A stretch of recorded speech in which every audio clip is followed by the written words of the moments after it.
Ke sorotan selanjutnya, Saudara. Meski suasana perlahan kembali kondusif, kericuhan saat pengukuran tanah di Desa Wadas Selasa lalu masih menyisakan luka. Tindakan polisi dinilai berlebihan serta diduga terjadi kekerasan terhadap para warga penolak penambangan batu andesit. Banyak pihak mendorong penyelesaian konflik di Desa Wadas segera dilakukan, termasuk agar proyek strategis nasional penambangan batu andesit dikaji kembali.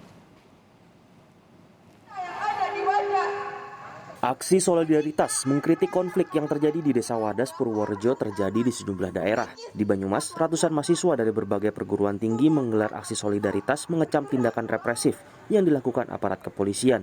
Mereka juga meminta pihak DPRD Banyumas menyampaikan sejumlah tuntutan kepada Gubernur Jawa Tengah. Di antaranya meminta agar penambangan batu andesit ditutup, sebab dinilai merusak kelestarian alam. Keprihatinan yang sama juga ditunjukkan ratusan mahasiswa saat berorasi di depan Mapolres Purworejo. Massa yang mengatasnamakan solidaritas Wadas dari Yogyakarta dan Jawa Tengah menuntut Kapolda Jawa Tengah agar menarik anggotanya dari Desa Wadas. Menurut mereka, kehadiran aparat di Desa Wadas merupakan bentuk intimidasi bagi warga kontra penambangan. 86 akademisi dari 37 perguruan tinggi di Indonesia juga angkat suara, mengecam dugaan kekerasan yang terjadi di Desa Wadas. Mereka menilai hak-hak dasar harus dilindungi oleh pemerintah. Merupakan bentuk ya pembelajaran kepada publik siapapun itu bahwa memang kebenaran hak-hak dasar itu harus tetap diperjuangkan, dilindungi dan dihargai ya oleh pemerintah. Dan tentu yang ketiga saya kira juga penting bahwa setiap tindakan yang sewenang-wenang itu harus bisa dimintai pertanggungjawaban. Menanggapi permintaan itu, Kepala Kepolisian Jawa Tengah, Irjen Ahmad Lufi mengatakan telah menarik 250 personel yang diterjunkan untuk mengawal proses pengukuran lahan di Desa Wadas. Penarikan dilakukan karena proses pendampingan untuk pengukuran lahan telah selesai dan kondisinya saat ini kondusif. Lutfi menambahkan, jika ada sejumlah personel yang masih bertugas di Desa Wadas, hanya untuk melakukan pengamatan dan kegiatan sosial. Mereka hari ini lakukan penetrasi, habis Jumat kita tarik dan pengukurannya sudah selesai. Jadi masyarakat sudah normal kembali, kemudian satgas kita sudah kita tarik, terus ada beberapa anggota untuk melakukan pengamatan dan bakti sosial kepada masyarakat sekitar biar tidak rukun kembali. Lalu bagaimana dengan penyelesaian konflik soal lahan tambang di Desa Wadas? Tim dari kantor staf Presiden mendatangi Desa Wadas untuk berdialog dengan warga terkait tuntutan mereka dalam pengerjaan tambang batu andesit di desa itu. Pertemuan pada Jumat kemarin diikuti warga dari 4 dusun yang ada di Desa Wadas.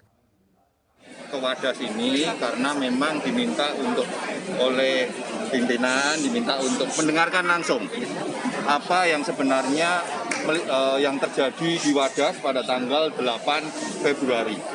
Selain itu kita diminta untuk juga mendengarkan secara langsung apa sih sebenarnya yang menjadi kegelisahan, keraguan dari warga Wadas. Nah, dalam kondisi itu kami langsung bertemu dengan teman-teman Wadas. Kita hari ini sedang mencoba menginventaris semua apa sih sebenarnya ceritanya itu yang benar yang mana. Karena di media sosial itu kan begitu riuh. Namun persoalan yang mendera proyek Bendungan Bener rupanya tak cuma soal lahan tambang. Dalam program Sapa Indonesia Malam Jumat kemarin, anggota DPR Komisi 3 dari fraksi PKS Nasir Jamil mengungkap masalah lain. Ada dua kelompok masyarakat begitu. Jadi masyarakat yang di sekitar bendungan yang saat ini sedang dibuat itu sampai hari ini juga belum mendapatkan ganti rugi ya terkait dengan pembebasan lahan mereka.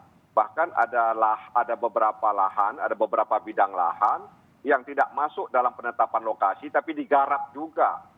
Ya, dan ini kemudian ditutup oleh warga. Jadi pemilik lahan tersebut menutup jalan itu dan itu merupakan jalan utama.